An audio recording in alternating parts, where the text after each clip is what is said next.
మధ్య ఎలా చూడాలి? ఇది సర్ప్రైజా కేసీఆర్కి అలాగే పార్టీ నాయకులకి?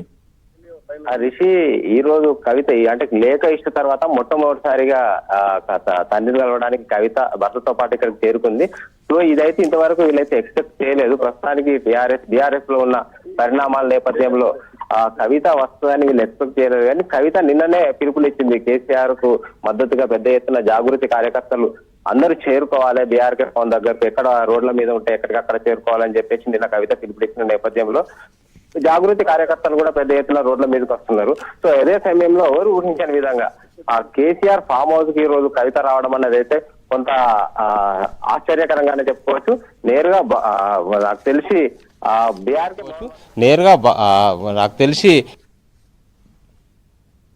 ప్రశాంత్ రెడ్డి కూడా ఉన్నారు.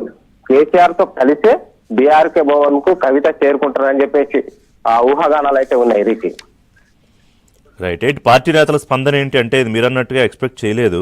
సో ఇవాళ భర్తతో నేరుగా వచ్చారు అంటే విభేదాలకి ఫుల్ స్టాప్ పడుతుందా అనేంత చర్చ ఇప్పుడే మొదలు కాకపోయినా కూడా కొంత అయితే పార్టీ నేతలు ఊహించని పరిణామం కదా కవిత అనిల్తో కలిసి ఫామ్ హౌస్ చేరుకోవడం అనేది.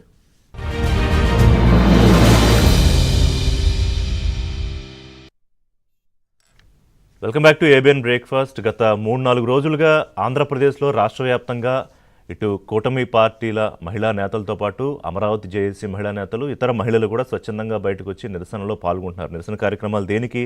ఇటు రాజధాని అమరావతి రైతులతో పాటుగా మహిళలతో పాటుగా అక్కడ రైతు మహిళలు, దళిత మహిళలు, ఇతర అనేక మంది ఉన్నారు అక్కడ. వాళ్ళందరితో పాటుగా వాళ్ళని అవమానించినందుకు రాష్ట్రంలో అనేక మంది సంఘీభావం తెలియజేస్తూ ఆ ప్రాంతం ఈ ప్రాంతం అని లేదు, రాష్ట్ర వ్యాప్తంగా కూడా అందరూ బయటకు వచ్చి నిరసనలు తెలియజేస్తున్న పరిస్థితి మనం చూస్తున్నాం. ముఖ్యంగా ఇదంతా కుట్ర ప్రకారం అంటే ఒక కుట్ర సిద్ధాంతంను కుతంత్రాల రాజకీయంలో భాగంగానే జరిగింది అనేది ఎస్టాబ్లిష్ అవుతుంది స్లోగా.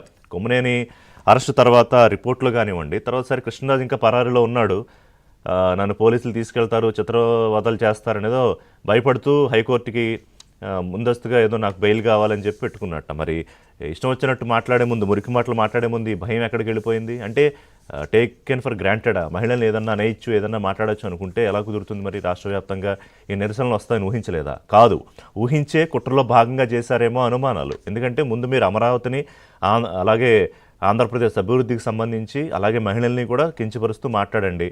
సో దట్ ఏంటంటే కేసులు వస్తాయి, అరెస్టులు అవుతాయి, కొంచెం అన్రెస్ట్ వస్తుంది, లా అండ్ ఆర్డర్ డిస్టర్బ్ అవుతుంది.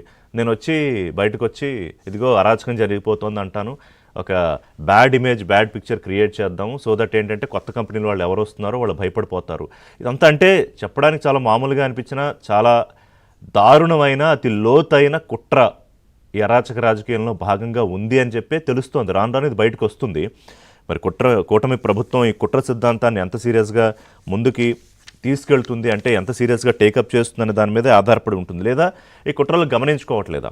ఎందుకంటే చంద్రబాబు నాయుడు పరిపాలన ఎలా ఉంటుందంటే ఆయన ముఖ్యమంత్రిగా బాధ్యతలు స్వీకరించాక ఆయనంతా గుర్రాన్ని ఒకటే దారి అన్నట్టు అటు ఇటు చూడ్డా. ఆయన ఒకటే దారి ఏంటంటే నా ముందున్న టాస్క్స్ ఏంటి, ఈ కూటమి పార్టీల సమన్వయంతో పాటుగా రాష్ట్ర అభివృద్ధి ఎలాగా, కొత్త కంపెనీలు ఎలా తీసుకురావాలి, లేకపోతే ఏఐ లాంటి ఆధునిక టెక్నాలజీతో ఇంకా తక్కువ కాస్ట్తో గవర్నెన్స్ని ఎలాగా మెరుగుపరచచ్చు, లేకపోతే ఇంకో బిల్గోట్స్ని తీసుకొద్దామా, లేకపోతే టిమ్ కుక్ని తీసుకొద్దామా, ఇలాగ నడుస్తూ ఉంటుంది. అది ఉండాలి, కరెక్టే. కానీ మరి ఈ కుట్రల వ్యవహారం ఏంటి?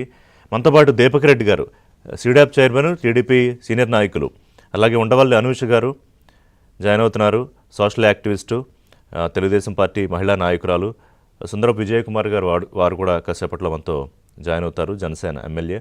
రైట్, దీపక్ రెడ్డి గారు, నేను ఇందాక చెప్పినట్టుగా మీరు అభివృద్ధి బాట తర్వాత విధ్వంసం నుంచి బయటపడేయడం రాష్ట్రాన్ని ఇది ఖచ్చితంగా కావాలి. ఎందుకంటే 10-15 ఏళ్ళు వెనక్కి వెళ్ళిపోయిన తర్వాత రాష్ట్రం దాన్ని ట్రాక్లోకి తీసుకురావడానికే ఏడాది టైం పట్టింది. అంటే చూడండి ఎలాంటి సందర్భం ఇది.